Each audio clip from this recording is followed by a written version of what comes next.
Men are gonna come along and want to teach you things. Doesn't make them any smarter. Halo teman-teman, di kesempatan kali ini aku akan menceritakan alur cerita series Netflix yang berjudul The Queen's Gambit. Series ini bercerita tentang seorang gadis bernama Beth Harmon yang memiliki bakat yang luar biasa dalam bermain catur. Dalam perjuangannya untuk menjadi pemain catur profesional, dia juga harus berjuang dalam menghadapi masalah emosional, ketergantungan pada obat terlarang, hingga kecanduannya terhadap alkohol. Jadi, tanpa basa-basi lagi, mari kita mulai alur cerita seriesnya. Adegan dimulai di Paris pada tahun 1967. Seorang gadis pencatur bernama Beth Harmon bangun tidur dari sebuah kamar hotel. Setelah malamnya, dia berpesta dan tertidur di kamar mandi. Dia tiba-tiba teringat bahwa hari itu adalah hari besarnya untuk bertanding catur. Dia pun bergegas turun menuju ke lobi hotel dan bersikap tenang menghadapi flash kamera paparazzi yang memotretnya. Beberapa saat kemudian, dia menghadapi pesaingnya dan keduanya pun bersiap untuk bertanding catur. Saat Beth menatap mata pria itu, dia teringat akan masa lalunya ketika dia berusia 9 tahun, di mana dia selamat dari kecelakaan mobil yang mengerikan di sebuah jembatan. Namun malangnya, ibunya meninggal di tempat saat itu juga. Beth muda sekarang menjadi seorang yatim piatu, karena ayahnya pun telah lama menghilang. Oleh karena itu, dia dikirim ke panti asuhan. Penjaga panti mengajaknya berkeliling panti asuhan, dan wanita itu memberinya motivasi agar terus maju dan melanjutkan kehidupan. Di panti asuhan, Beth dan teman-temannya berbaris mengantri untuk diberikan semacam pil vitamin. Di sana, dia berkenalan dengan seorang siswa bernama Jolene, dan keduanya mengobrol sebentar. Sesaat setelah minum vitamin, Beth merasa pusing dan jalannya pun menjadi sempoyongan. Menyaksikan hal itu, Jolene mengatakan bahwa lebih baik dia meminum vitamin itu di malam hari saja. Keesokan harinya di kelas, Beth diminta oleh gurunya ke ruang bawah tanah untuk membersihkan penghapus papan tulis. Di sana, dia bertemu dengan seorang petugas kebersihan bernama Mr. Saibel. Dia sedang bermain catur sendirian. Beth pun merasa penasaran, namun segera kembali ke kelas. Sore harinya, ketika pembagian vitamin, Jolene memberitahu Beth bagaimana caranya menyembunyikan vitamin dalam mulutnya.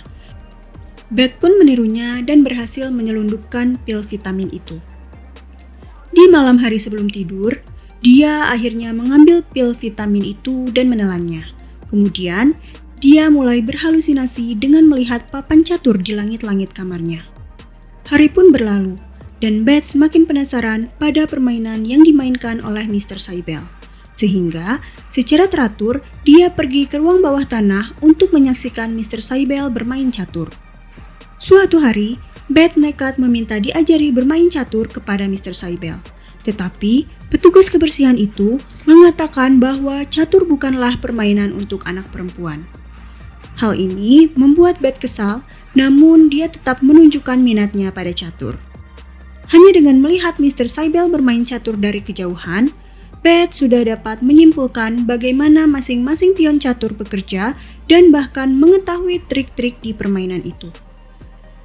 Mr. Saibel pun akhirnya terkesan dan mengizinkannya untuk bermain catur. Namun, dia dengan mudah dikalahkan oleh Mr. Saibel. Malam harinya, setelah Beth menelan pil vitaminnya, dia kembali berhalusinasi tentang bidak catur di langit-langit kamarnya. Namun, kali ini dia memperhitungkan mengenai gerakan pion-pion dan berlatih mengenai permainan caturnya. Beberapa hari berikutnya, Beth terus bermain catur dengan Mr. Saibel. Dan dalam prosesnya, dia belajar berbagai strategi dan trik dalam bermain catur. Ditambah lagi, dia terus mempertajam keahliannya dengan membayangkan pion-pion catur di langit-langit kamarnya di malam hari. Akhirnya, Beth dapat mengalahkan Mr. Saibel untuk pertama kalinya. Dan sejak saat itu, dia selalu mengalahkan Mr. Saibel di setiap permainan yang mereka mainkan. Menyadari bakat Beth, Mr. Saibel terus mengajari formasi dan variasi yang berbeda di tiap permainan catur. Di sisi lain, Beth selalu menyelundupkan pil-pil vitaminnya untuk ditelan di malam hari. Beth bahkan mempelajari gerakan catur yang sudah terkenal, yaitu The Queen's Gambit. Suatu hari, Beth menuju ke ruang bawah tanah seperti biasa. Namun di sana, dia bertemu seseorang yang tidak dia kenal. Mr. Saibel memperkenalkan lelaki itu kepada Beth. Dia adalah Mr. Guns, salah seorang anggota dari klub catur. Dia datang jauh-jauh dari kota lain untuk bermain catur dengan Beth. Secara mengejutkan, Beth mengalahkan Mr. Guns dengan mudahnya. Mr. Guns yang terkesan dengan gerakan permainan catur Beth bertanya kepadanya dari mana dia berlatih. Dan gadis itu menjawab dia bermain catur di kepalanya sendiri. Setelah itu, Beth ditantang dengan permainan yang lebih sulit. Dia ditantang untuk melawan Mr. Saibel dan Mr. Guns secara bersamaan dengan dua papan terpisah. Yang membuat tercengang, dia menang di kedua pertandingan tersebut. Keesokan paginya, Beth dipanggil ke kantor kepala panti asuhan. Sesampainya di sana, dia bertemu dengan Mr. Guns yang sedang mengobrol dengan kepala panti. Mr. Guns meminta agar Beth diizinkan bergabung dengan klub catur SMA yang diadakan tiap hari Kamis. Dia akan bertanding dengan para anggota di klub tersebut. Mengingat jarang ada perempuan bermain catur, hal ini tentu akan menjadi peluang besar, baik bagi Beth maupun bagi panti asuhan. Kepala panti berpikir sesaat kemudian menyetujuinya. Setelah itu, Beth berbaris mengantri untuk mengambil pil vitaminnya kembali. Namun, dia terkejut karena panti asuhan telah mengganti vitamin mereka dengan pil lain. Beth pun khawatir karena dia telah kecanduan pil vitamin sebelumnya. Dengan putus asa, dia mendatangi Jolene dan meminta beberapa pil vitamin milik Jolene. Tetapi, Jolene tidak memberinya dan mengatakan bahwa Beth telah mengalami gejala efek samping dari pil itu. Keesokan harinya, Beth akan pergi ke klub catur SMA. Namun, moodnya kurang bagus karena tidak adanya pil yang sangat dia andalkan. Tapi untungnya, sesaat sebelum pergi, Jolene memberinya beberapa pil dan mengucapkan semoga beruntung pada Beth. Tak lama kemudian, Beth sampai di klub catur SMA tersebut. Dan sekelompok siswa pemain catur di sana sontak kaget melihat datangnya seorang anak perempuan ke hadapan mereka. Kemudian, Beth ditantang bermain catur dengan semua siswa laki-laki itu secara sekaligus. Para siswa lain pun berkumpul di tempat itu. Mereka ingin menyaksikan gadis itu dipermalukan. Namun, yang mengejutkan semua orang, Beth mengungguli setiap lawannya dan berhasil memenangkan semua pertandingan hanya dalam waktu 1 jam 20 menit.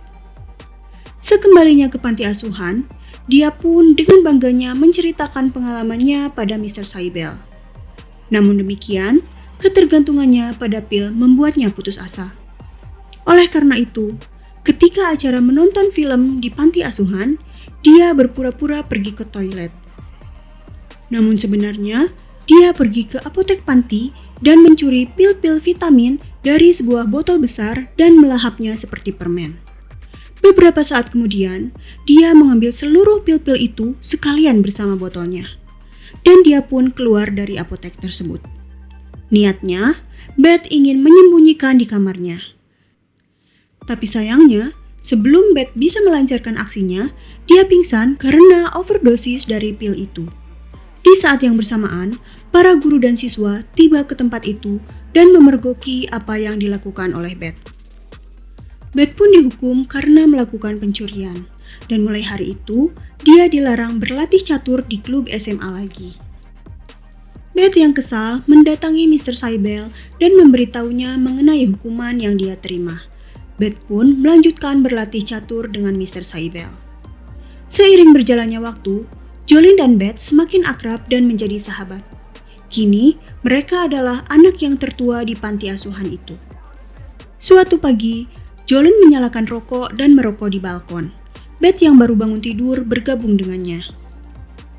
Dari kejauhan, terlihat ada mobil yang memasuki halaman panti asuhan. Mereka adalah Mr. dan Mrs. Wheatley yang datang untuk mengadopsi seorang anak dari panti asuhan tersebut. Kepala panti memanggil setiap anak ke kantornya untuk diwawancarai. Akhirnya, giliran Beth yang diwawancarai dan dia berhasil memikat Mr. dan Mrs. Wheatley dengan kecantikan dan pesonanya. Setelah selesai wawancara, Beth diminta naik ke atas untuk mengepak barang-barangnya karena kini dia sudah secara resmi diadopsi oleh pasangan itu. Di satu sisi, dia merasa senang karena akhirnya ada yang mengadopsinya. Namun di sisi lain, dia juga sedih karena tidak bisa lagi bermain catur dengan Mr. Cybele dan harus meninggalkan temannya, Jolene. Beth pun sampai di rumah barunya, dan Mr. Wheatley mengajaknya berkeliling rumah untuk menunjukkan kamarnya yang membuat Beth terpesona. Keesokan paginya, Beth terbangun dari tidurnya dan menyaksikan Mr. dan Mrs. Wheatley berdebat mengenai pekerjaan. Mr. Wheatley akan pergi selama 2 minggu untuk urusan bisnis. Di situ, Beth tersadar bahwa ada yang tidak beres dengan kehidupan pernikahan mereka.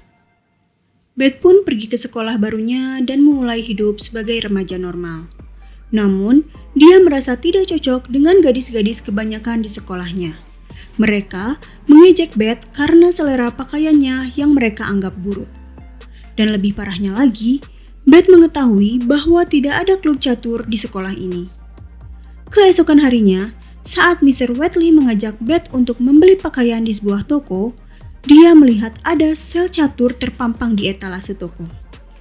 Mr. Wheatley menolak untuk membelikannya karena uangnya tidak cukup.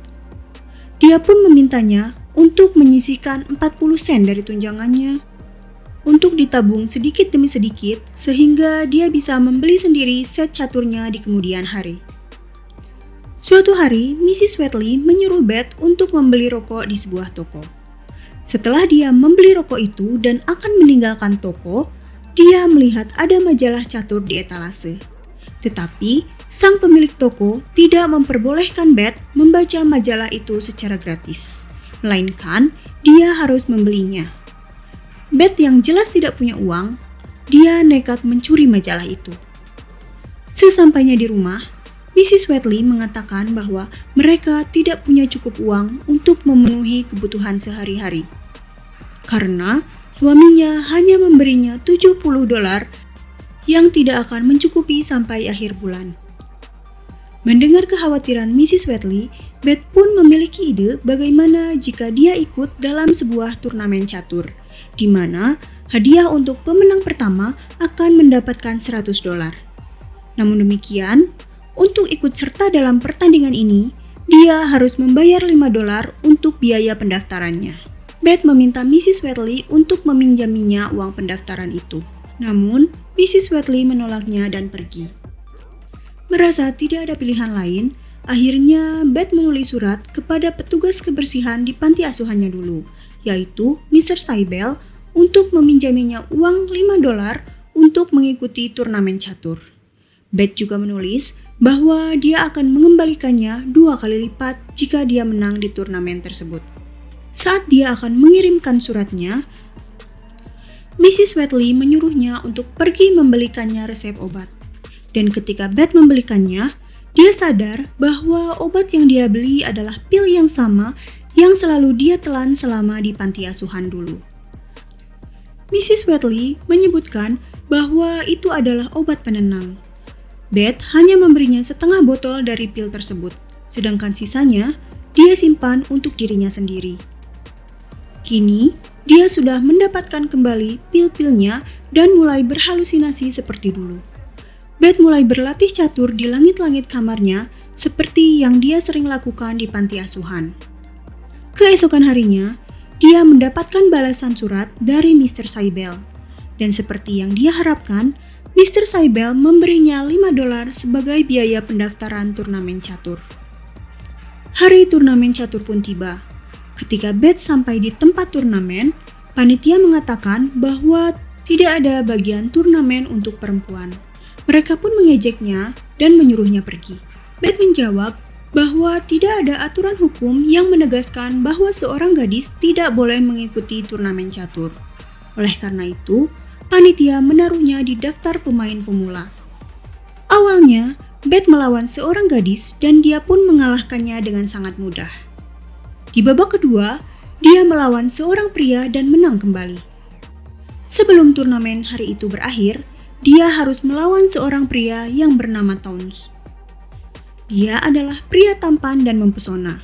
Jadi, Beth terus menatapnya selama pertandingan. Namun, hal ini tidak mengalihkan perhatiannya dari permainan. Beth pun berhasil mengalahkannya dengan mudah. Meskipun Towns kalah, namun dia benar-benar terpukau pada keahlian permainan Beth untuk ukuran gadis seusianya. Ketika Beth kembali ke rumah, dia menemukan kamar Mrs. Wheatley berantakan. Rupanya, suaminya telah pergi meninggalkannya dan hanya memberi kabar melalui telepon. Keesokan harinya, Beth kembali ke turnamen catur untuk menghadapi lawan terakhirnya yang bernama Harry Bedlick, seorang juara negara bagian. Harry adalah seorang yang sangat arogan. Dia sangat yakin bahwa dia akan memenangkan pertandingan final kali ini. Dia pun datang terlambat ke pertandingan dan menampilkan beberapa gerakan permainan yang mengesankan. Beth yang merasa tertekan izin untuk pergi ke toilet dan menelan pil untuk menenangkannya dari rasa gugup. Beth kemudian kembali ke pertandingan dengan lebih percaya diri dan melakukan perlawanan pada gerakan-gerakan Harry. Akhirnya, Beth pun berhasil mengalahkan Harry dan ia memenangkan seluruh turnamen. Tak ayal lagi, Beth pun segera menjadi sensasi di surat kabar lokal di kota itu. Dia memenangkan $100 dan pulang dengan membawa cek kemenangannya. Nyonya Wheatley akhirnya mulai mengakui bahwa Beth memang memiliki keterampilan, dan dia pun mulai mendukung Beth untuk mengasah bakatnya itu. Selama ini, dia tidak tahu bahwa ternyata sebuah permainan bisa menghasilkan uang dengan begitu banyaknya.